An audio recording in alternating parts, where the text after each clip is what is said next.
रोग है, शत्रु है, तो सबसे पहले अपन नौकरी, मेरी आवाज आ रही है ना प्रॉपर? जी सर, हमें तो आ रही है। सबसे पहले नौकरी का योग देखते हैं, तो गुरु जो है वो व्यक्ति है, और शनि और राहु जो है वो नौकरी है। मतलब गुरु प्लस शनि अगर है तो वो नौकरी है। मतलब एक साथ अगर गुरु शनि बैठे हैं तो वो नौकरी करेगा, बिजनेस के योग कम आते हैं। फिर गुरु और अगर राहु भी है, वो भी जॉब की तरफ ज्यादा इंडिकेशन करता है। चंद्रमा भी जो है वो नौकरी को ही डिनोट करता है। जैसे चंद्रमा अगर 4th हाउस में है, या चंद्रमा केवल छठे हाउस में बैठा हुआ है, तो वो भी नौकरी को डिनोट करता है। चंद्र प्लस शनि जो है घर से दूर नौकरी के योग बनाता है। कौन सी चंद्र चंद्र शनि सर, कौन सी नौकरी का? कोई भी नौकरी जो घर से दूर लगे व्यक्ति की नौकरी। अच्छा। अगर चंद्र और शनि किसी के 6th हाउस में बैठा हुआ है तो घर से दूर नौकरी के योग बनाता है। चंद्र और राहु जो है वो भी नौकरी को ही डिनोट करता है। अब चंद्र और शुक्र जो है वो भी मतलब अच्छी नौकरी लगने के योग बताता है।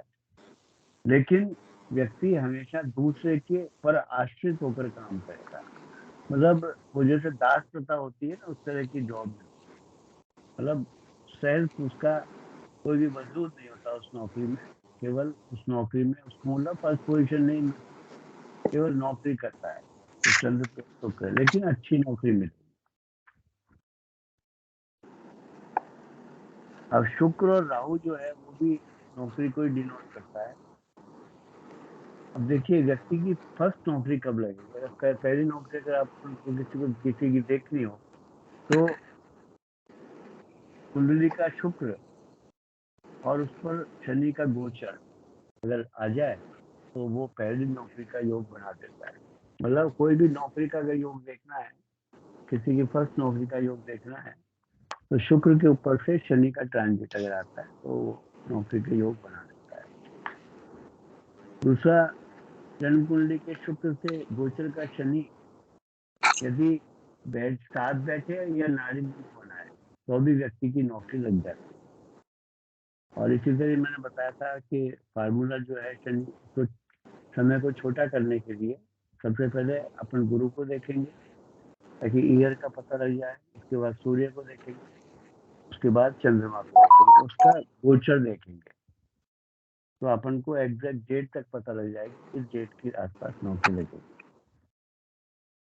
नौकरी में जो ट्रांसफर होता है व्यक्ति का, वो हमेशा चंद्रमा से देखते हैं।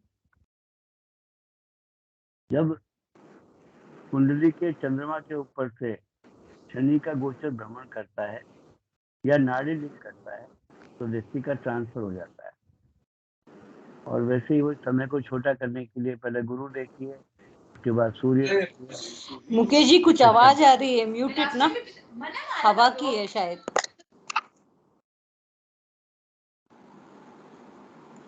वापस से बोल रहा हूँ मैं ट्रांसफर का। ट्रांसफर हाँ। देखिए चंद्रमा से देखते हैं। जब कुंडली में चंद्रमा के ऊपर से गोचर का शनि भ्रमण करता है तो या नाड़ी लिंक करता है तो व्यक्ति का ट्रांसफर होता है। और उसी में मैं समय को छोटा करने के लिए पहले गुरु को देखिए, फिर सूर्य को देखिए, फिर चंद्रमा को देखिए, तो उससे डेट भी पता लग जाएगी। अब प्रमोशन के योग कब बनते हैं? जब जन्म कुंडली के सूर्य से गोचर का शनि भ्रमण करता है या नाड़ी लिंक करता है तो व्यक्ति का प्रमोशन होता है। और इसमें भी समय को छोटा करने के लिए पहले गुरु, फिर सूर्य और फिर चंद्रमा की मदद लेनी चाहिए। नौकरी कब छूटती है? कई लोगों को आशंका होती है ना कि नौकरी कब मेरी चली तो नहीं जाएगी, या नौकरी मेरी छूट तो नहीं जाएगी। तो जन्म कुंडली के सूर्य शनि से अगर गोचर का केतु अगर भ्रमण करता है या नाड़ी लिंक करता है तो नौकरी हमेशा छूट जाती है। क्योंकि केतु को जो नाड़ी में माना गया वो कट पॉइंट माना गया है। तो कल मेरे पास किसी का कॉल आया था कि यूट्रस में सिस्ट थी। केतु का जो है वो संबंध बन रहा था, तो मैंने कहा ये तो ऑपरेशन होगा आपका, और आज ऑपरेशन हो गया।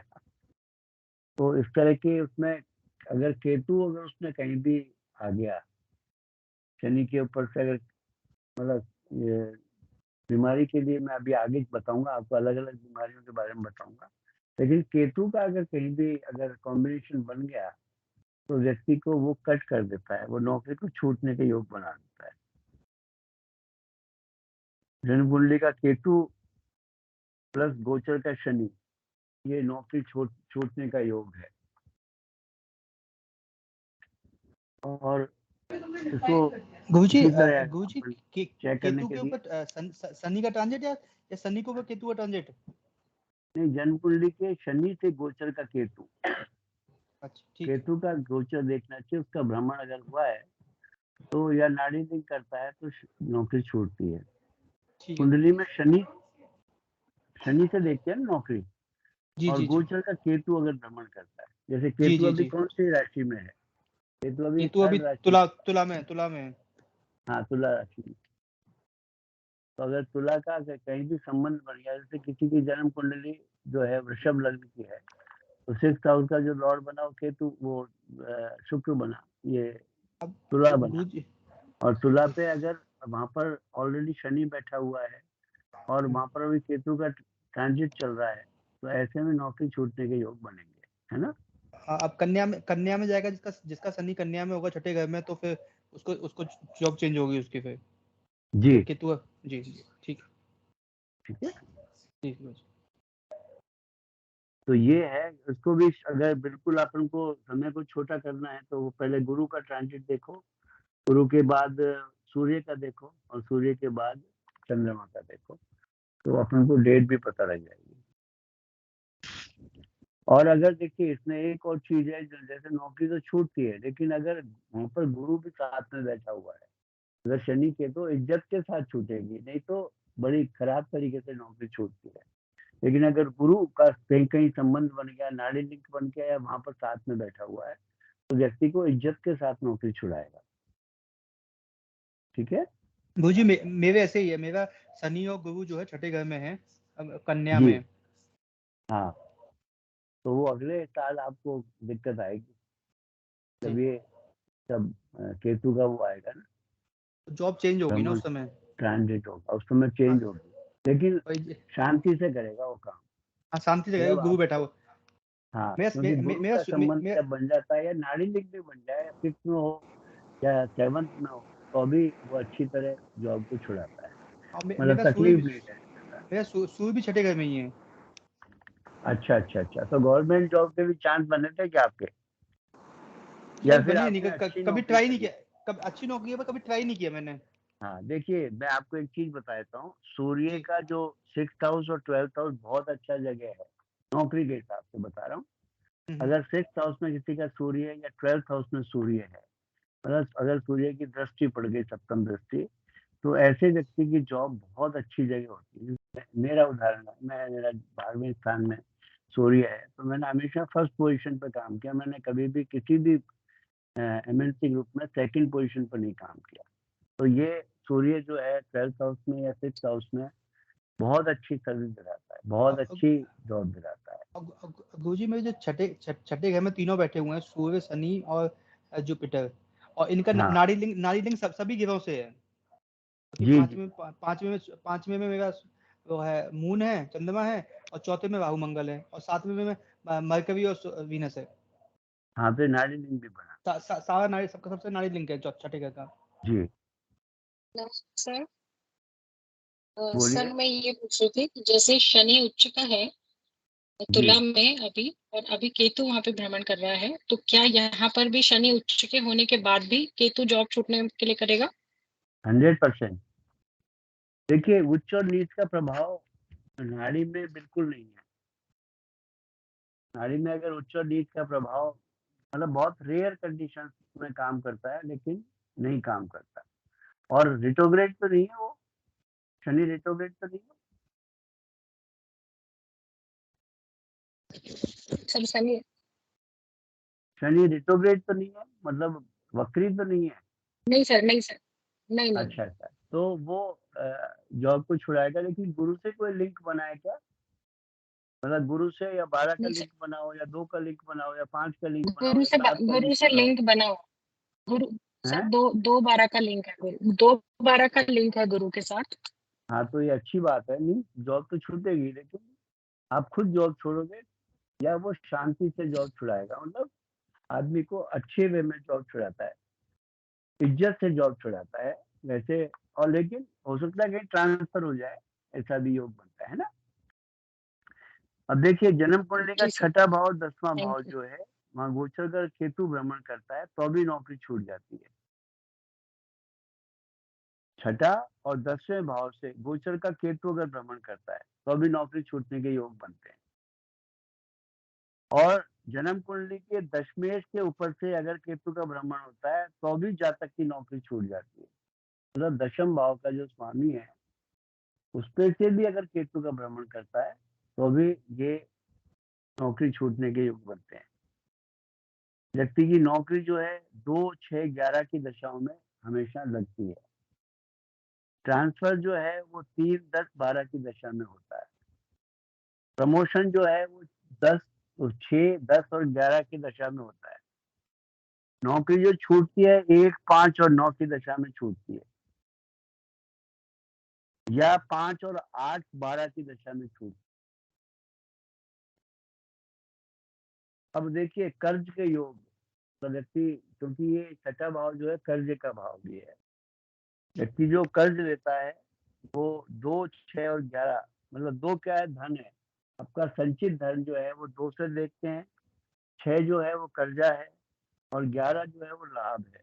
तो व्यक्ति को अगर कर्जा हमेशा 2, 6, 11 की दशा में मिल जाता है, मीन्स कहीं से भी अगर लोन लेना चाहेगा तो 2, 6, 11 की दशा में मिल जाता है। और इसमें देखिए गुरु जो है ना वो व्यक्ति है, चाहे मेल है चाहे फीमेल है। शुक्र जो है वो धन है, चंद्रमा जो है वो खर्चा है, मंगल जो है वो कर्जा है, और केतु जो है वो इंटरेस्ट है, ब्याज है। तो कर्ज के योग कब बनते हैं? शुक्र प्लस मंगल जो अगर बैठ जाता है तो वो कर्जा है। किसी की भी अगर कुंडली में शुक्र और मंगल एक जगह पर है तो ऐसा व्यक्ति कर्जा जरूर लेता है। शुक्र और चंद्रमा जो है वो भी कर्जा है। अगर छठे भाव में शुक्र और चंद्रमा का अगर संयोग बनता है तो भी व्यक्ति कर्जा लेता है। शुक्र और केतु का भी अगर संबंध बनता है तो भी व्यक्ति कर्जा लेता है। शुक्र और राहु का भी अगर एक जगह पर बैठा हुआ है छठे हाउस में तो भी व्यक्ति कर्जा लेता है। अब व्यक्ति पर कर्जा कब होता है? मतलब कभी कभी आप देखेंगे कि व्यक्ति पर अनायास कर्जा हो जाता है जब कुंडली के शुक्र से गोचर का मंगल या केतु भ्रमण करे या नाड़ी लिंक करे। मतलब शुक्र के ऊपर से गोचर का मंगल और केतु ये या तो भ्रमण करे या नाड़ी लिंक करे, तब व्यक्ति पर कर्जा होता है। मतलब व्यक्ति पर कर्जा चढ़ जाता है। इसको समय को छोटा करने के लिए वो गुरु, मंगल, सूर्य और चंद्रमा की मदद लेते हैं। तो मंगल 45 दिन में अपना जगह चेंज करता है। तो पहले गुरु देखिए, फिर मंगल देखिए, फिर सूर्य देखिए, फिर चंद्रमा देखिए, तो अपन को ये पता लग जाएगा कि कर्जा कब तक अपना रहने वाला है, क्या कर्जा आपको कब चढ़ा होगा, है ना। दूसरा झगड़े का भाव भी है, मतलब ये जो 6th हाउस है झगड़ा भी है। तो मंगल प्लस शनि अगर छठे भाव में है तो ऐसा व्यक्ति झगड़ालू होता है। मंगल और केतु है वो भी व्यक्ति को झगड़े की संभावनाएं में ज्यादा डाल देता है। शनि और केतु जो है अगर 6th हाउस में होंगे तो ऐसा व्यक्ति भी झगड़ालू होता है। मंगल प्लस राहु अगर है तो भी व्यक्ति शॉर्ट टेम्पर और झगड़ालू मिलेगा आपको। इसलिए पुलिस वालों की जो कुंडली होती है ना उसमें मंगल शनि या मंगल राहु की युति आपको जरूर मिलेगी। आप लोगों में है किसी के ऐसा योग? गुरुजी मेरे छठे भाव में मंगल है।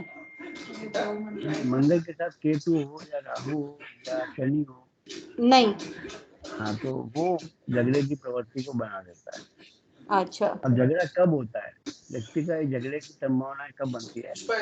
जब कुंडली के मंगल से गोचर का शनि भ्रमण करे या नाड़ी लिंक करे, तब व्यक्ति का झगड़ा होता है। जी कुंडली के मंगल से गोचर का शनि भ्रमण करे, जैसे मंगल अभी शनि जो है वो मकर में चल रहा है और किसी का मंगल जो है दशम भाव में उच्च का है, तो ऐसे में झगड़े की संभावनाएं बना देगा। अगर जैसे किसी की कुंडली में, जैसे किसी कुंडली में 10वां घर जो है छठा भाव हो, मतलब मकर छठे भाव का स्वामी हो, तो ऐसे में और वहां पर अगर मंगल विराजमान है तो ऐसे में झगड़े की संभावनाएं बढ़ेगी। मंगल जो है वो आदमी का देह है, राहु केतु शनि जो है वो दंड है और शत्रु होते हैं। देखिए मारना पीटना काटना ये सब केतु के काम है। केतु जो है वो कट करना पीटना इस तरह की संभावनाएं ज्यादा बढ़ाता है। जिस भाव में भी अगर केतु बैठा हुआ है तो ऐसा व्यक्ति को या तो मार पड़ती है या वो हमेशा वो लड़ाई होगी उसमें, उसको कभी भी मतलब लड़ाई की संभावनाएं बनी रहती है उस भाव में। अगर केतु किसी भी भाव में अगर बैठा हो तो, किसी भी राशि में बैठा हो तो, क्योंकि केतु जो है दूजी केतु बताइए। 10वें भाव में बैठा हो तो जॉब में लड़ाई होगी। नहीं, केतु जो है 10वें भाव में बहुत अच्छी कारक जगह है। केतु की दशम भाव, केतु में कल भी बताया था मैंने कि केतु का अगर दशम भाव में अगर केतु बैठ गया तो ऐसा व्यक्ति किसी भी उच्चस्थ पद पर पहुंचेगा, या तो एक बात है, या तो उच्चस्थ पद पर पहुंचेगा या फिर सन्यासी बन जाएगा। ऐसे में आपको मतलब जितने भी राष्ट्रपति आज तक बने हैं उसमें से कम 10 राष्ट्रपतियों की कुंडली में केतु दशम भाव में है। और जैसे रामकृष्ण परमहंस की कुंडली में जैसे योगी थे वो, तो रामकृष्ण परमहंस की कुंडली में आपके दशम भाव में केतु था। स्वामी स्वरूपानंद सरस्वती जिनकी अभी मृत्यु हुई उनके दशम भाव में केतु था। तो ऐसे व्यक्ति उच्चस्थ पद पे पहुंचते हैं, और अगर पद पे नहीं पहुंचेंगे तो ऐसे व्यक्ति किसी धार्मिक संस्था के भी उच्चस्थ पद पे मिलेंगे आपको, या पूर्ण धार्मिक मिलेंगे। जैसे स्वामी आपके जो मैंने आपको नाम बताया अभी रामकृष्ण परमहंस, उनका भी आज पूरे विश्व में नाम है, और स्वामी स्वरूपानंद सरस्वती भी विश्व में नाम है। ऐसे जातक जिनकी कुंडली में दशम भाव में केतु होता है वो धार्मिक या किसी उच्चस्थ पद पर काम करता है। आप लोगों में किसकी कुंडली में है केतु? जी मेरी कुंडली में है। तो आप अच्छी पोस्ट पर काम कर रहे हैं। हाँ अभी तो ठीक ठाक ही है। केतु बहुत अच्छा प्लेनेट है, लेकिन किस जैसे छठे भाव में अच्छा काम नहीं करता, 4th हाउस में अच्छा काम नहीं करता, जहाँ उसकी कारक जगह नहीं है। जैसे केतु बिल्कुल रिवर्स पोजीशन है छठा भाव, क्योंकि वह राहु की जगह है। केतु की भाव अगर 12वें भाव में तो केतु बहुत अच्छा काम करता है, क्योंकि 12वें भाव में मोक्ष का कारक बन जाता है। 11वां भाव केतु का बहुत अच्छा प्लेसमेंट है, दशम भाव केतु का बहुत अच्छा प्लेसमेंट है, 9वां भाव केतु का बहुत अच्छा प्लेसमेंट है। 9वां भाव में केतु इतना अच्छा काम करता है कि आपके पिता से संबंध बना देता है, जबकि कट है वो, लेकिन कारक जगह पर अगर कोई भी प्लेनेट बैठता है तो वो अपने, देखिए मैं आपको एक ऐसी चीज बताता हूँ कि कोई भी व्यक्ति जो खराब व्यक्ति है अगर अपने घर में बैठा हुआ है तो वो बदमाशी कम करेगा। कोई भी व्यक्ति, कोई भी झगड़ालू व्यक्ति अगर अपने घर में बैठा हुआ है, मतलब अपने स्थान पे बैठा हुआ है, तो वो झगड़े की संभावना को कम कर देता है। हमेशा बाहर निकल के ही करते हैं ऐसे लोग, और यह कारक जगह पर नहीं होंगे, किसी गंदी जगह पर चले गए तो वो अपनी पूरी पावर का इस्तेमाल कर लेते हैं, है ना। तो अब अपन नेक्स्ट पर चलते हैं।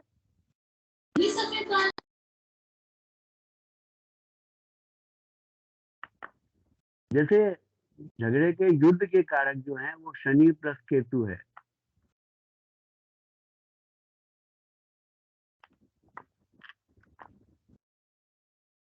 मेडिकल एस्ट्रोलॉजी का कुछ मैं आपको कुछ सूत्र बताता हूँ। जैसे आई की डिजीज जो है, आई डिजीज जो है, सूर्य जो है वो दाईं आंख है और चंद्रमा जो है वो बाईं आंख है। Surya plus Rahu plus Ketu plus Shani, कोई भी एक, तो आंख में प्रॉब्लम जरूर होगी। अब Chandra plus Rahu plus Ketu plus Shani, मतलब तीनों में से कोई भी हो, राहु हो, केतु या शनि, चंद्रमा के साथ जब एग्जॉर्ब होता है तो ऐसे में भी आपकी आई डिजीज दे देता है। शुक्र plus Rahu plus Ketu plus Shani, मतलब शुक्र के साथ में राहु केतु या शनि में से कोई भी प्लेनेट बैठ जाता है, और अगर दोनों दो प्लेनेट बैठते हैं तो ज्यादा तकलीफ होगी, तीन बैठते हैं तो बहुत ज्यादा तकलीफ आपको मिलेगी। अंधापन, व्यक्ति को जो ब्लाइंडनेस आती है वो शनि प्लस केतु की और शनि प्लस राहु जिनकी कुंडली में छठे भाव में होंगे उनकी आंखें खराब मिलेंगी आपको। इवन अर्ली एज में उनको अंधापन आ जाता है, लेकिन 6th हाउस में होना चाहिए, किसी और जगह पर नहीं। आप बोलेंगे भाई ये तो दूसरी जगह पर है, तो वो नहीं, लेकिन अगर 6th हाउस में अगर है तो ये डिजीज को अंधापन बहुत अर्ली एज में आ जाता है।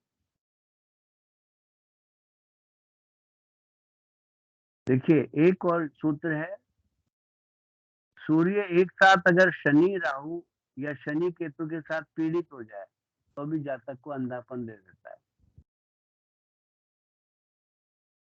क्योंकि जो आपने देखा होगा सूर्य के जो सबसे बड़े शत्रु है ना वो राहु और केतु ही है।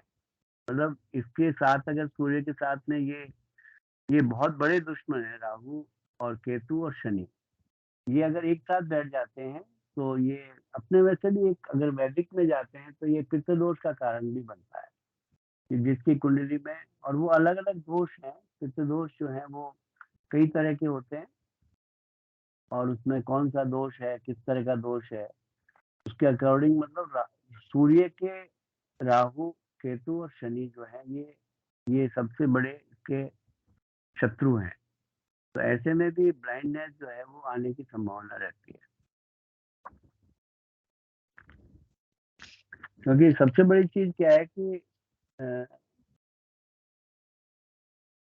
शनि जो है वो रात्रि, जिनकी कुंडली में शनि जो है, शनि वैसे 6th हाउस का कारक है, लेकिन जिनकी कुंडली में शनि जो है वो, मैंने एक चीज देखी है कि जिनका आत्मकारक, ताजिक से देखते हैं कि व्यक्ति का आत्मकारक क्या है। तो आत्मकारक अगर किसी का शनि है, आप लोगों को निकालना तो आता होगा सभी को वैदिक में कि आत्मकारक किससे निकलते हैं, धन कारक किससे निकलते हैं, भात्र कारक क्या होता है, मात्र कारक क्या होता है, ये अपन को डिग्री से तो पता बता लगता है जी। आत्मकारक पता है, हाईएस्ट डिग्री वाला planet, highest degree, first highest degree जो है वो आत्मकारक है, उसके बाद सेकंड हाईएस्ट डिग्री जो है वो धन कारक है, उसके बाद अमर्त्य कारक बोलते हैं उसको, उसके बाद थर्ड हाईएस्ट डिग्री जो है वो भात्र कारक है, फोर्थ हाईएस्ट डिग्री मात्र कारक है, फिफ्थ हाईएस्ट डिग्री पुत्र कारक है, सिक्स्थ हाईएस्ट डिग्री जो है वो आपके नाती कारक है, और सेवंथ हाईएस्ट डिग्री आपकी वो दारा कारक है। यानी अगर व्यक्ति है तो उसकी पत्नी, और पत्नी है तो उसका पति, सेवंथ, और अगर हाईएस्ट 7th डिग्री जो है वो उसका दारा कारक है। तो इस तरह से देखते हैं तो किसी की कुंडली में अगर आत्मा कारक शनि है तो ऐसे व्यक्ति को रात में जगने की हैबिट मिलेगी, क्योंकि रात्रि है शनि जो है।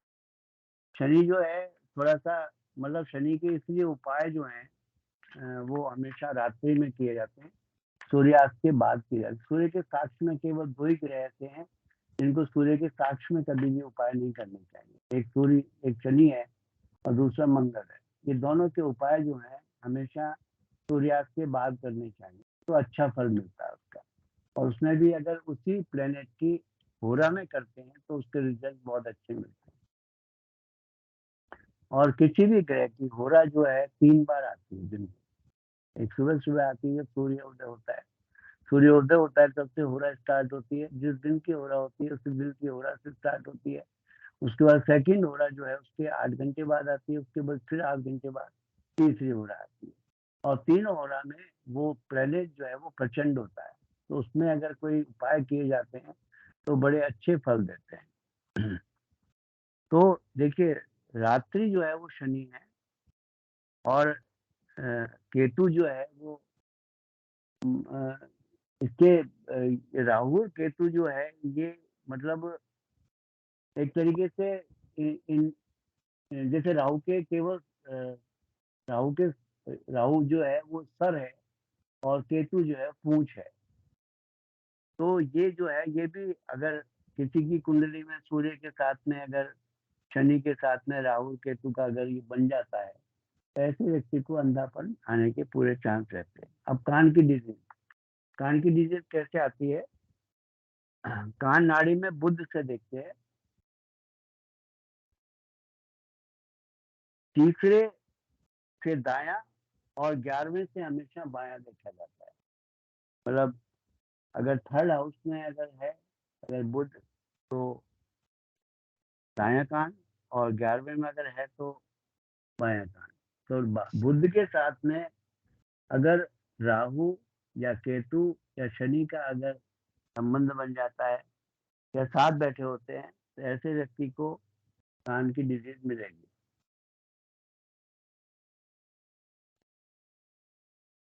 और आपने लाल किताब भी पढ़ी होगी। लाल किताब में जो केतु से देखते हैं कान को जो है वो केतु डिनोट करता है लाल किताब में, लेकिन नाड़ी में बुध से देखते हैं। उसमें भी अगर केतु 3 या 6 में अगर केतु बैठा हो तो कान की समस्या है। लाल किताब का है, ये अपन को नाड़ी से नहीं लिंक करना चाहिए, लेकिन मैं बता रहा हूँ क्योंकि लाल किताब भी हम लोगों ने पढ़ी है। तो उसमें जो कान की डिजीज है वो केतु से देखते हैं। तीसरे भाव में अगर शुक्र बैठता है तो भी कान की समस्या दे देता है। किसी के है थर्ड हाउस में। नाक की डिजीज कैसे होती है? नाड़ी में नाक जो है मतलब सूंघने की सेंसेशन जो है वो भी बुध दे देता है। तो बुध के साथ में राहु केतु या शनि का कॉम्बिनेशन बन जाता है तो ऐसे व्यक्ति को स्मेल सेंसेशन बहुत कम होती है। मैंने बताया था शुरू में आपको कि जो ऑक्सीजन जो है मतलब आपके गुरु जो है वो जीव के कारक हैं और वो एक तरीके से आपके प्राण वायु देते हैं। तो जो है आपके हर व्यक्ति को मतलब जिंदा रहने के लिए ये जरूर चाहिए। तब आपको जुपिटर अगर अच्छी जगह पर है ऐसे व्यक्ति को मतलब जैसे जुपिटर की कारक जगह जो है वो एक तो केंद्र है। केंद्र केवल दशम में सप्तम में अच्छा काम नहीं करता गुरु, लेकिन अगर 4th हाउस में है, लग्न में है, 2nd हाउस में है, 5th हाउस में है या आपके 9वें भाव में है, 11वें भाव में है या 12वें में है तो वहां पर गुरु अच्छी पोजीशन में अच्छा काम करता है। तो ऐसे व्यक्तियों की जिनके गुरु अच्छी जगह पर उनका रेस्पिरेटरी सिस्टम कभी भी खराब नहीं होता। जैसे उनको कोरोना नहीं होता और कोरोना अगर हुआ तो उनका रेस्पिरेटरी सिस्टम जो है वो हमेशा कमजोर नहीं होता। तो मेरे फर्स्ट सेकंड थर्ड में नहीं हुआ और अभी लास्ट में मेरे अभी पता नहीं मैं कहाँ से पकड़ लाया मेरे हो गया, लेकिन मेरा रेस्पिरेटरी सिस्टम नहीं खराब था क्योंकि मेरे गुरु कश्य भाव में जो है लग्न में है और इसमें 2nd हाउस में है। तो मेरे दोनों में इसमें सांस लेने की ऑक्सीजन की समस्या बिल्कुल नहीं आई। नहीं तो जिनके गुरु खराब था कोरोना काल में वो लोग मतलब सांस की तकलीफ से ही मरे, ऑक्सीजन अवेलेबल नहीं हुई और चले गए। जिनके गुरु सप्तम में था, गुरु मैंने जो कई कुंडलियां देखी थी उस समय, सप्तम में था, आपके गुरु दशम में था, उनके गुरु गुरु जब 3rd हाउस में था, 3rd हाउस में गुरु बहुत खराब काम करता है और 6th हाउस में था। ऐसे में गुरु जो है वो काफी तकलीफ देके गया लोगों को। अब आई की प्रॉब्लम कब होती है? आई की जो प्रॉब्लम है हमेशा मतलब आईब्रो के जो ऊपर आंख के ऊपर जो है ना वो मंगल से देखी जाती है। जैसे अगर किसी के मंगल प्लस केतु जो है वो आपके एक साथ हैं तो ऐसे लोगों के आईब्रो पर एक कट का निशान जरूर मिलेगा। मंगल के साथ अगर केतु का अगर संबंध है तो और ये आपका जो ललाट है ना, ये नाड़ी में मंगल से देखते हैं। तो अगर किसी के राहु जो है वो अगर मंगल के साथ में है तो ऐसे व्यक्ति के ललाट पे कोई चोट का निशान जरूर मिलेगा। और अगर किसी के लग्न में राहु है तो भी व्यक्ति के ललाट पे चोट का निशान जरूर होगा। तो है ऐसा व्यक्ति के लग्न में राहु हो या मंगल राहु की युति हो एक साथ, तो चोट का निशान ललाट पर जरूर मिलेगा। गुरुजी मेरे चौथे चौथे घर में है मंगल राहु, और मेरे आईब्रो कटी हुई है और सर पे भी चोट का निशान है। हाँ, माथे और पे चोट का निशान भी है क्या ललाट माथे पर? माथे पे चोट का निशान है सर। जी जी। और गाल जो है वो शुक्र से देखते हैं। आदमी का जो है गाल जो है, होठ जो है वो राहु से देखते हैं। दांत जो है वो मंगल से देखते हैं। और मंगल राहु जो है वो उबड़ खाबड़ जबड़ा और दांत देते हैं। मतलब अगर किसी के मंगल और राहु, आपके दांत भी थोड़े से मतलब एकदम सीरियल में नहीं होंगे, थोड़े से ऊपर नीचे होंगे या थोड़ी सी बीच में जगह होंगी। नहीं दांत तो ठीक है गुरुजी। हाँ, क्योंकि मंगल राहु से ये भी डिनोट करता है। और जिनके मंगल और केतु जो होते हैं उनके दांत थोड़े से छोटे होते हैं। इनके अगर मंगल केतु एक साथ में है तो उनके दांत थोड़े थोड़े छोटे, मतलब तीखे दांत होंगे और छोटे होंगे। और मंगल और राहु जो है वो सिमेट्रिकल नहीं होते, थोड़े से उबड़ खाबड़ होते हैं या फिर थोड़े से मतलब क्या बोलते हैं डिस्टेंस लिए होते हैं। अगर किसी की कुंडली में Mangal plus Rahu plus Ketu plus Shani होते हैं तो ऐसे व्यक्ति के भी दांत जो है वो थोड़े से आपको तकलीफ वाले मिलेंगे। मतलब उस दांतों में थोड़ी आपको दिक्कत मिलेगी, कोई डिजीज मिलेगी। लाल किताब से दांत जो है वो बुध से देखते हैं। नाड़ी में हमेशा मंगल से देखते हैं, लेकिन लाल किताब में जो दांत हैं वो बुध से देखा जाता है।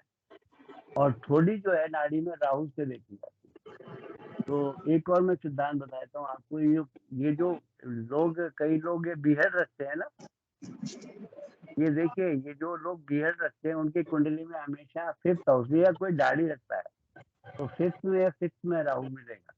इसके सबसे बढ़िया उदाहरण है हमारे मोदी जी। मैं भी रखता हूँ बिहर तो मेरे भी 5th हाउस में राहु है। तो ये डेस्टिनी कराती है, अपने हाथ में नहीं होता। गुरुदेव अब मैं थोड़ा सा आपसे एक रिक्वेस्ट करूंगा। दाढ़ी जी मैं भी रखता हूँ, लगातार रखी है गुरुदेव। जी मेरे तो गुरुदेव ये आपने बताया 5th हाउस या 6th हाउस में तो नहीं है, और दूसरा नहीं, दांतों वाला आपने बताया गुरुदेव। अब मैं हाँ जैसे को कैसे मैं करूँ गुरुदेव? 10वें हाउस में मंगल राहु है, सामने से केतु देख रहा है 4th हाउस से, तो तो उसके आपके उसमें क्या क्या होगा? नहीं, तो आपके दांतों में कोई प्रॉब्लम है क्या? बट नेचुरल है। है? हाँ जी है। हाँ, तो यही तो बता रहा हूँ मैं आपको।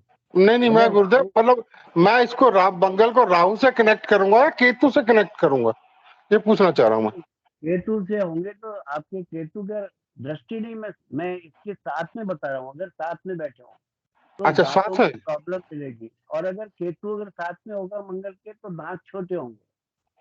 अच्छा मतलब ये नहीं तो मतलब जैसे अभी तक तो आप बता रहे थे ना भाई, लिंक नहीं भी नहीं, करें तो चीज में हमेशा आपको साथ में चीज होनी चाहिए, अच्छा है ना? अच्छा अच्छा अच्छा अच्छा। इसमें नाड़ी संबंध बिल्कुल नहीं मैं बोल रहा हूँ, क्योंकि नाड़ी संबंध का कोई संबंध नहीं डिजीज से। इसमें साथ होने चाहिए आपके, ठीक है? अच्छा, हाँ, और ये उसी जो चीज को बियर पकड़ रखते नहीं हैं पाया ये ना जी मैं। 90%, आप बोले कि मैं भी बियर रखता हूँ तो जैसे आपके दशम भाव में राहु बोल रहे हैं आप, तो बियर 90% बियर जो है या कोई दाढ़ी रखते हैं उनके या तो 5th हाउस में होगा या 6th हाउस में मिलेगा। जैसे मैं एक अच्छा नंद किशोर जी की बात करता हूँ, अगर आप लोग नाड़ी से काफी ध्यान से जुड़े हुए हैं तो एक नंद किशोर जी थे जो देवास में रहते थे। मतलब वैसा व्यक्ति मैंने नाड़ी का मतलब नॉर्थ इंडिया में नहीं देखा, वैसा व्यक्ति जो नाड़ी के परंगत, मतलब एक आप नॉर्थ इंडिया के सबसे अच्छे ज्ञाता थे। मतलब वो व्यक्ति का चेहरा देखकर कुंडली बना दी। मेरी उन्होंने बियर देखी, बोले 5th हाउस में 6th हाउस में राहु है। मैंने कहा है मेरे 5th हाउस में। तो इस तरह के ये जो नियम है ये आपके नाड़ी से पता लगा जाते हैं। ये है जैसे आपके 10th हाउस में है तो आप देखिए नवम संबंध बना, आपके दशम भाव में है ना राहु, तो उससे हाँ नवा, जी आप पे नवा देखो, नवा, क्योंकि राहु का जो मैंने बताई थी दृष्टि, या तो पंचम दृष्टि है, नवम दृष्टि है, जी। तो कहाँ कौन सी दृष्टि, पंचम दृष्टि हो गई, मतलब पंचम भाव में दृष्टि पड़ी राहु की, परफेक्ट। अच्छा, मतलब दृष्टि भी देखी गई ना फिर कोई? हाँ, ठीक है, लेकिन ठीक। दृष्टि संबंध अगर आपका 5th हाउस में है तब आप व्यक्ति दाढ़ी रखता है, क्योंकि मेरे बच्चे के राहु जो है वो राहु जो है उसके भी दशम भाव में है, लेकिन वो भी दाढ़ी रखता है क्योंकि उसके 5th पर उसकी दृष्टि है। तो ऐसे संबंध जो है वो नाड़ी में आपको पता लग जाएगा। डिजीज का देखिए, अभी डिजीज की बात चल रही है, तो या तो जगह पर हो या उसका कहीं आपका दृष्टि संबंध हो, नाड़ी लिंक की बात नहीं होगी इसमें बिल्कुल भी। लेकिन डिजीज जहाँ तक अपन पकड़ते हैं, मैंने एडिशनल इसमें जोड़ा है ताकि अपन को हर एक डिजीज का पता लग जाए कि अपन को कौन सी डिजीज होने वाली है, कौन सी अपन को संबंध बन रहे हैं इसमें, कौन कौन से ग्रह एक साथ बैठ के कौन सा रोग दे देते हैं, है ना। जैसे मैं एक बहुत बढ़िया सिद्धांत बताता हूँ कैंसर का। अगर किसी के, आप लिख लीजिए अगर कोई भी, और देखना आप इस चीज को, ये नहीं प्रैक्टिकल करके देखना कि किसी के अगर 6th हाउस में मंगल और गुरु का अगर कॉम्बिनेशन बन जाए या दृष्टि संबंध बन जाए, ऐसे जातक को कैंसर अवश्य होगा। अगर मंगल और गुरु, जबकि देखिए दोनों बहुत अच्छे प्लेनेट, मंगल तरफ थोड़ा क्रूर ग्रह है, लेकिन गुरु तो कितना अच्छा ग्रह है, लेकिन उसका अगर दृष्टि संबंध या एक साथ बैठ जाए तो ऐसा जातक के कैंसर 100% होगा। तो ये डिजीज के जो है ना ये सिस्टम, ये दोनों के कॉम्बिनेशन से बन जाते हैं। नकली दांत हमेशा राहु से देखते हैं। अगर देखिए राहु किसी के बुध से संबंध बन जाता है, क्योंकि मैंने मंगल से संबंध बन जाता है राहु का, तो व्यक्ति कोई 1 या 2 नकली दांत जिसके मिल जाएंगे, या रूट कैनाल थेरेपी जरूर मिलेगी। मंगल और राहु का संबंध, आप जैसे आपके कोई, आपने रूट कैनाल थेरेपी या कोई नकली दांत लगवाओगे या लगवाया? नहीं मेरा गुरुदेव, है। अभी तक तो कुछ नहीं करवाया गुरुदेव। रूट कैनाल थेरेपी भी नहीं हुई कभी? नहीं जी नहीं। अच्छा, एक अच्छा, ही बार तो 1-2 दांतों में प्रॉब्लम आई थी, निकलवा ही दिए थे मैंने। तो उसके बाद भगवान की दया से कोई दिक्कत नहीं दांतों है। की प्रॉब्लम राहु प्लस मंगल ये दे देगा। हाँ हाँ, तो मैंने बताया नहीं, 2 दांत एक ही दिन निकले थे, जाड़। लेकिन ये आप लगवाओगे भी, क्योंकि ये नकली दांत जो है राहु को डिनोट करता है। हाँ, आगे तो देखो जी कुछ नहीं पता, और अभी तक तो कुछ नहीं करवाया जी, निकलवाए जरूर थे मैंने। गुरुजी मेरा संबंध बन रहा है नकली दांत का। मतलब बनाने, हाँ। तो अब देखिए दांतों की समस्या कब आती है, जब 6, 8, 12 में राहु और 11वें में राहु अगर बैठता है तो दांतों के संबंध रोग को दे देता है, और उसमें केविटी की संभावना, ये जो आपके दांतों में केविटी हो जाती है ना, इसकी संभावना भी बढ़ा देता है। अगर 6 में हो, 8 में हो या 12 में हो, तो ऐसे में, या 11 में हो, तो ऐसे व्यक्ति के दांत ज्यादा खराब मिलेंगे। गले में जो आपकी डिजीज होती है, थ्रोट डिजीज कैसे बनती है, नाड़ी में जो गला वो देखते हैं वो बुध से देखते हैं, तो बुध प्लस राहु प्लस केतु या शनि, इन तीनों का कोई संबंध बन जाए तो गले की बीमारी 100% मिलेगी। और उसमें भी गुरु राहु जो है 6ठे में बैठा हो, 8वें में बैठा हो, 12वें में बैठा हो, तो ऐसे व्यक्ति में गले की प्रॉब्लम अवश्य मिलती है। और एक और चीज बताता हूँ, मैंने कल भी बताया था कि राहु का 6ठे भाव में बैठना लोअर इंटेस्टाइन की प्रॉब्लम दे देता है, मतलब इंटेस्टाइन की प्रॉब्लम देता है, बड़ी आंत की प्रॉब्लम। कंधे और हाथ की प्रॉब्लम जो है वो भी आपको बुध और राहु से ही मिलती है। और केतु से जो है, मतलब कंधे और हाथ में अगर किसी के बुध के साथ केतु बैठे हैं तो हाथ में कोई टांके जरूर होंगे। जैसे मेरे लेफ्ट हाथ में 26 टांके हैं, मेरे जो है वो बुध और केतु एक साथ है। तो ये, और हाथ का पंजा, उंगली और अंगूठे जो है वो केतु से देखते हैं। अब देखिए, ज्योतिष का संबंध बताता हूँ मैं। ज्योतिषी जो बनते हैं, ये 2 प्लेनेट की, केतु जो है वो ज्योतिषी के लिए बहुत अच्छा ग्रह है। असली अगर ज्योतिषी है तो उसकी कुंडली में केतु जो है वो एक तो कारक जगह पर होगा, दूसरा गुरु या तो केंद्र में होगा या आपके कारक जगह पर होगा। और उसके लिए सबसे अच्छा स्थान जो है गुरु के लिए वो अष्टम भाव पे दृष्टि या अष्टम भाव पे बैठा हुआ हो और केंद्र में हो या कारक जगह पर बैठा हो, और केतु अपनी कारक जगह पर बैठा हो। मैंने बताया था अभी 9, 10, 11, 12 ये केतु की कारक जगह है। में अगर केतु बैठता है तो अच्छा ज्योतिषी बनता है। उसका सबसे बढ़िया होता है केंद्र राव साहब। केंद्र राव साहब की कुंडली में दशम भाव में उच्च का गुरु है और केतु जो है वो 11वें भाव में। तो ऐसे जातक जो है अच्छे ज्योतिषी बनते हैं। अब देखिए, जो चेस्ट जो होता है आपका, वो हमेशा चंद्रमा से देखा जाता है। तो चंद्रमा के साथ में राहु, केतु या शनि का जो कॉम्बिनेशन बनता है, और वो भी 4th या 10th हाउस में अगर आ जाए, तो ऐसे व्यक्ति को कोई चेस्ट की प्रॉब्लम जरूर मिलेगी। अगर लेडीज को है तो उनको चेस्ट में, और उसमें भी अगर छठे भाव में अगर मंगल और गुरु का संबंध बन जाता है तो ब्रेस्ट कैंसर की संभावना भी बना देता है ना। और अगर कोई व्यक्ति जो मेल है, उनके अगर चंद्र, केतु, राहु और शनि अगर 10th में या 4th हाउस में है, तो ऐसे जातक के हमेशा चेस्ट में कंजक्शन की प्रॉब्लम या ब्रोंकाइटिस की प्रॉब्लम रहती है। अब हार्ट डिजीज कैसे देखते हैं? हार्ट डिजीज जो है वो हमेशा सूर्य और मंगल से देखते हैं नाड़ी में। तो गुरु, सूर्य और मंगल के साथ में राहु, केतु और शनि का संबंध बन जाए, मतलब गुरु, सूर्य के साथ में राहु, केतु या शनि का अगर कोई भी एक संबंध बन जाता है, तो ऐसे व्यक्ति को हार्ट की प्रॉब्लम जरूर मिलेगी।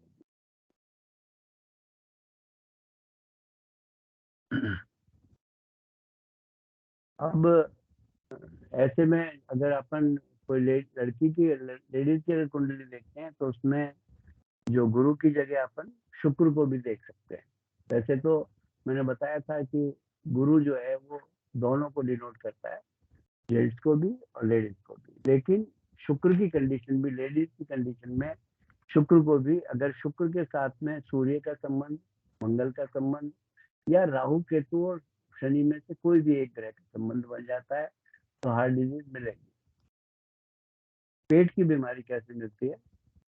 पेट की बीमारी जो है गुरु और केतु से होती है नाड़ी में। तो गुरु या केतु दोनों 1, 6, 8 और 12 में बैठे हों तो पेट का रोग अवश्य मिलेगा। दूसरा, अगर मतलब इसमें से कोई भी एक ग्रह, अगर राहु भी साथ में बैठ जाए गुरु के, और वो भी 1, 6, 8 और 12 में बैठ जाए, तो भी आपको पेट का रोग दे देता है। डायबिटीज कैसे होती है? डायबिटीज आजकल इंडिया 3rd पोजीशन पे है वर्ल्ड में। तो चंद्र प्लस शुक्र जो है वो डायबिटीज का कारक है। मंगल प्लस राहु जो है डायबिटीज का कारक है। आपके जैसे मंगल राहु एक जगह पर है तो डायबिटीज का ध्यान रखिए राहुल साहब आप। और गुरु प्लस शुक्र जो है ये भी डायबिटीज का कारक ऑलरेडी है। हाँ, वो मंगल और राहु जो है वो डायबिटीज दे देता है। चंद्र शुक्र डायबिटीज दे देता है। और साथ में चंद्र शुक्र वालों को तो डायबिटीज के साथ में हमेशा आपको किडनी का भी ध्यान रखना चाहिए, क्योंकि चंद्र और आपके शुक्र जब एक साथ बैठते हैं तो मूत्र संबंधी रोग देते हैं। तो उसमें आपके किडनी है, आपके लीवर है, इसका बहुत ध्यान रखना चाहिए।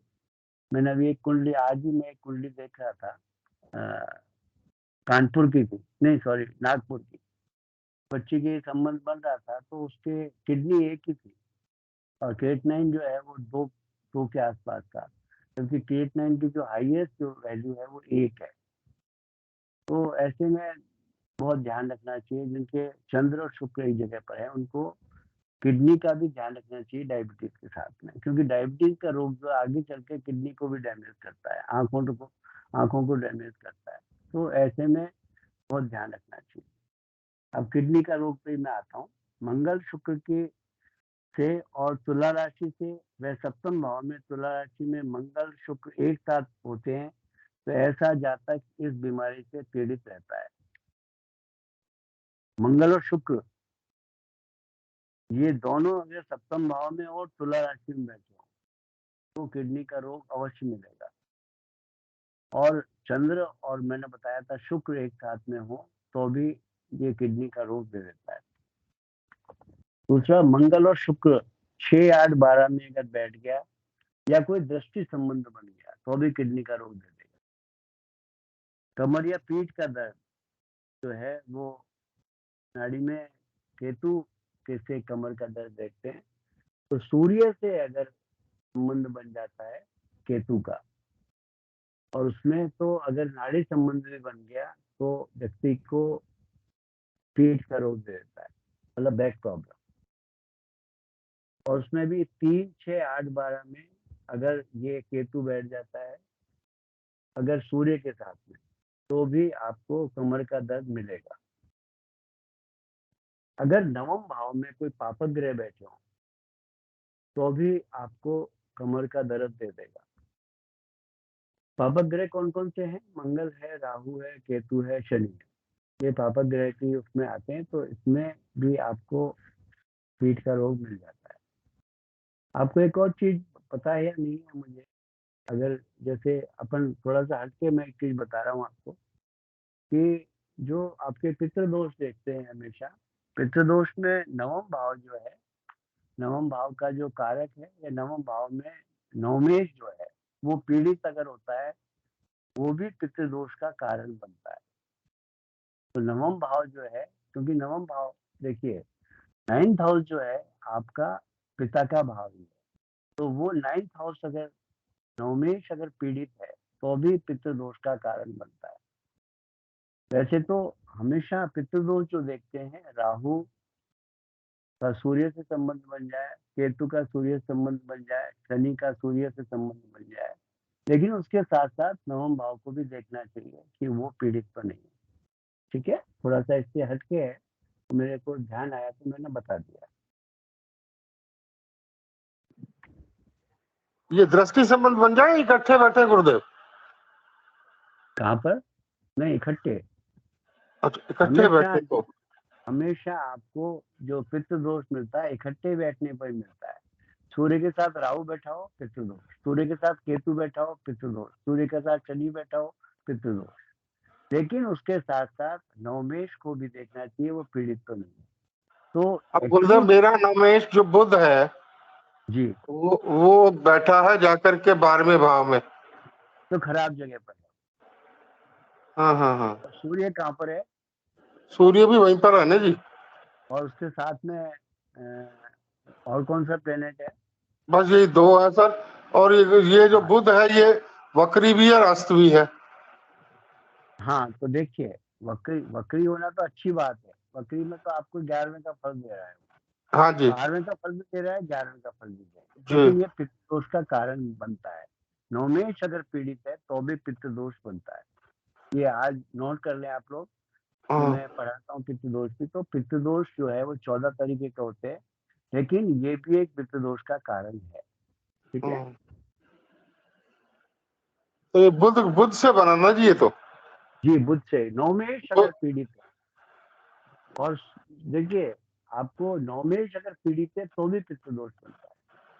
नवमेश ही था ऐसे गुरुदेव ये मेरे, पर नवमेश वो तो मेरा 9वें और 12वें भाव का मालिक हो गया ना। और अस्त भी हो गया। 12वां भाव अस्त। बुध की जगह नहीं है और अच्छी जगह नहीं है और पीड़ित हो गया जाके, मतलब खराब जगह पर कोई आदमी बैठेगा तो पीड़ित हो जाएगा। हाँ तो जी। वो भी पितृदोष का कारण है ना। तो मतलब बुध हो गया बहन बुआ का है।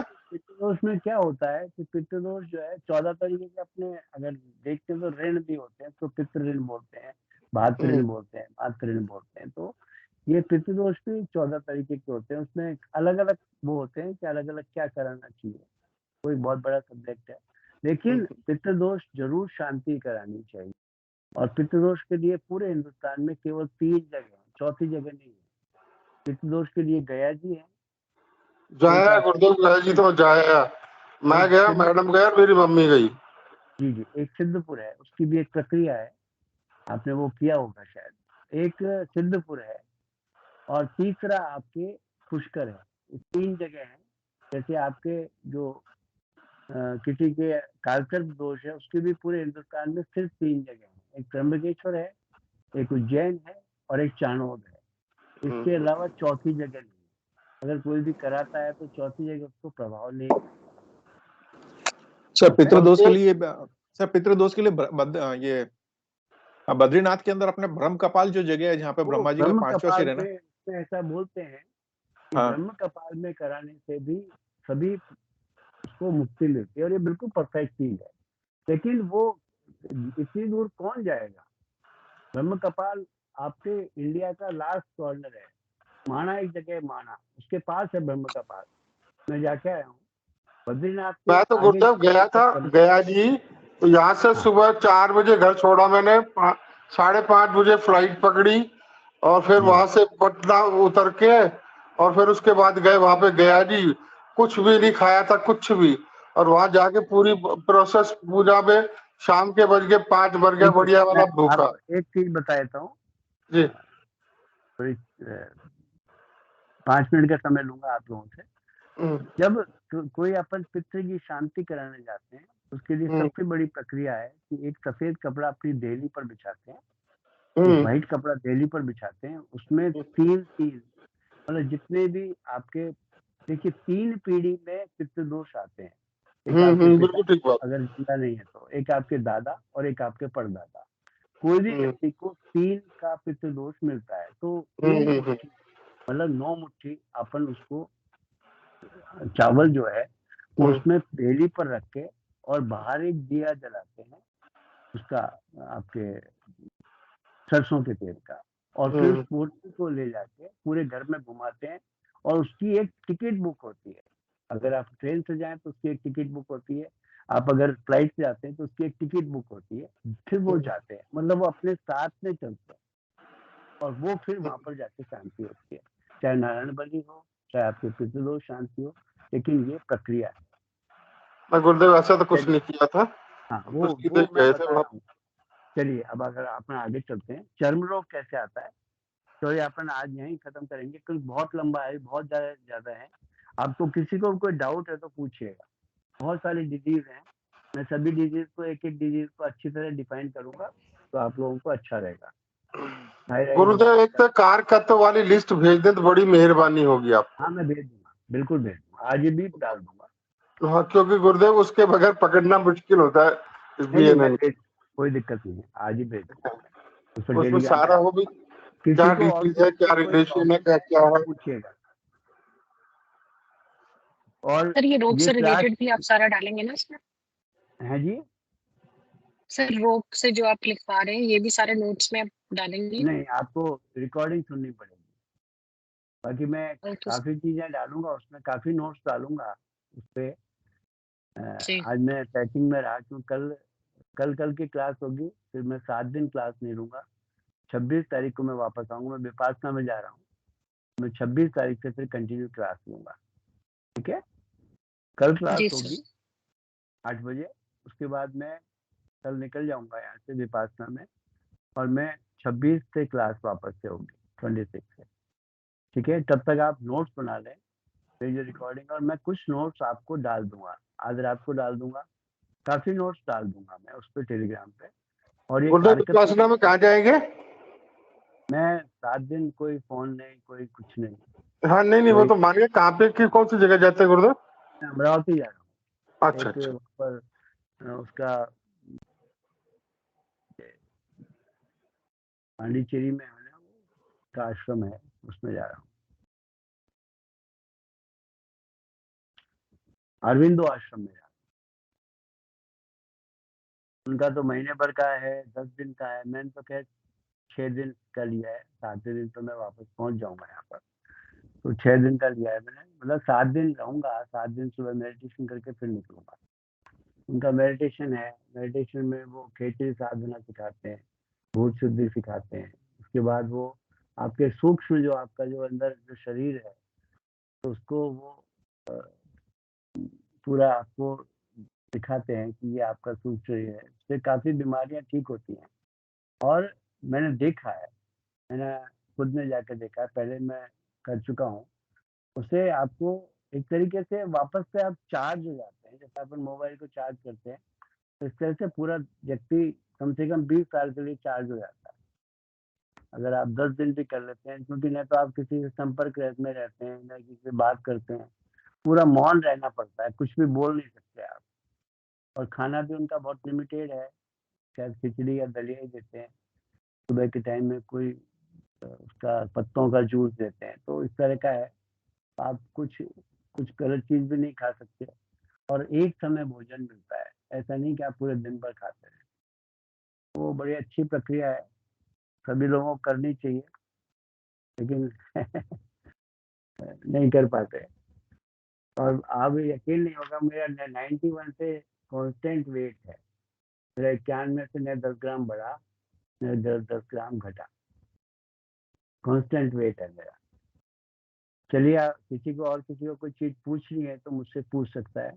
कल की क्लास भी अपनी ठीक 8 बजे होगी, ताकि अपन डिजीज कंप्लीट कर लेंगे। फिर 7 से 12th हाउस अपन 26 तारीख से चलेंगे। उसके बाद अपन हर एक प्लेनेट पे चलेंगे, ठीक है।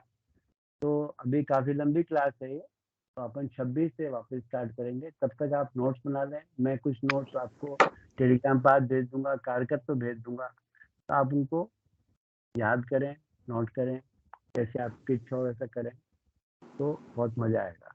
किसी को कोई डाउट पूछ सकता है मुझसे। और साथ में किताब भी खरीद लें, आरजी राव साहब की जो किताब है। आरजी राव साहब की किताब जरूर ले लें। आरजी राव की साहब की किताब जो है 92 रघुनंदन नाड़ी से ही स्टार्ट हुई है। वो आरजी राव साहब ने 92 में डेथ के बाद में रघुनंदन नाड़ी पे कन्वर्ट हुई। नहीं तो पहले प्रभु नाड़ी अलग थी, नंदेश्वर नाड़ी अलग थी, तो CS पटेल साहब ने लिखी है। उसका भी उन्होंने एक लिंक डाला था, वो अच्छी बुक है। वो भी अगर कोई ले तो बहुत अच्छी किताब है वो। देखिए, 3 व्यक्तियों की किताब तो आपको सभी लेनी चाहिए। जैसे मेरे पास आपको केएन राव साहब की पूरी सीरीज है, ऐसी कोई बुक नहीं केएन राव साहब की जो मेरे पास नहीं।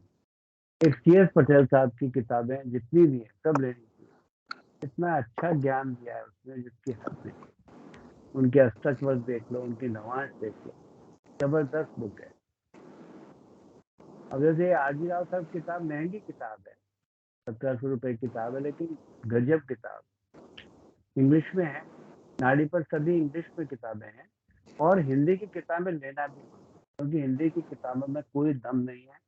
किताबें जो हैं सभी जो इंग्लिश ऑथर्स की हैं वो बहुत अच्छी हैं, चाहे बीवी रमन साहब की हो, चाहे आपके अजीराव साहब की हो। इनकी बुक्स बहुत अच्छी किताब है, महंगी जरूर है, मतलब 2000 की होगी, 2500 की होगी, 1700 की होगी, इससे कम नहीं होगी, लेकिन बहुत लाजवाब किताब है। वैसे मैंने जो है आरजी राव साहब के ही नोट्स में से मैंने ये आपको बना के दिया है। तो आप अगर नहीं भी लेना चाहें तो मैं पूरी आपको, अगर आप बनाना चाहें तो आप नोट्स बना लें, तो बड़ी अच्छी है। लेकिन खरीदना चाहें तो खरीद लें, इंग्लिश में है वो किताब आरजी राव साहब की, बहुत अच्छी है बुक। बीवी रमन साहब की भी बहुत अच्छी अच्छा, वो बुक। 350 की है, महंगी भी नहीं है, वो बहुत महंगी नहीं है सर, 350 की है, कल दिया था मैंने लिंक। वो हिंदी की है। हाँ, नहीं, इंग्लिश वाली जो दी थी मैं ना, वो सर 350 की है। दूसरी जो संहिता थी हिंदी वाली, वो थी महंगी, 1800 की थी। हाँ हाँ, 1718 की। तो वो तो रिकमेंड भी नहीं करी थी, लेकिन हिंदी मांग रहे थे, इसलिए मैंने वो देखा तो वो मिल गई थी। हाँ, हिंदी की तो है। हाँ चलो। हाँ हाँ। हाँ, वैसे किताबें जो हैं ये 5-6 राइटर्स हैं, जैन भसीन साहब हो गए, आपके बीवी रमन हो गए, बीवी रमन साहब की बहुत अच्छी किताब हाँ, है। है ना। और और उसके CS बाद में पटेल साहब के एन की राव, बहुत हाँ, अच्छी। CS पटेल CS साहब हैं, के पटेल एन राव बहुत साहब हैं। अच्छी। हाँ, के केएन एन राव राव साहब साहब का की जो, बहुत अच्छी। हाँ, के एन राव साहब के जो सीरीज थी वहाँ पे उन्होंने जो निकाली थी उसकी, उसमें बहुत सारे बहुत उनके वो अच्छी, गाइड बन के, हाँ, बहुत अच्छी, गाइड बन के जितनी भी किताबें निकाली हैं वो एक से एक मार्वलस हैं। बहुत गजब किताब है। मेरे पास पूरी सीरीज है उनकी, तो बहुत अच्छी बुक है वो। मेरे पास तो बहुत किताबें हैं, मतलब किताबें मेरे ख्याल में मेरे पैसा जो है सब किताबों में ही खर्च हुआ है। मेरे पास 9,000 किताबें हैं। ई बुक मेरे पास 4,500 है और 9,000 मेरे पास फिजिकल बुक है।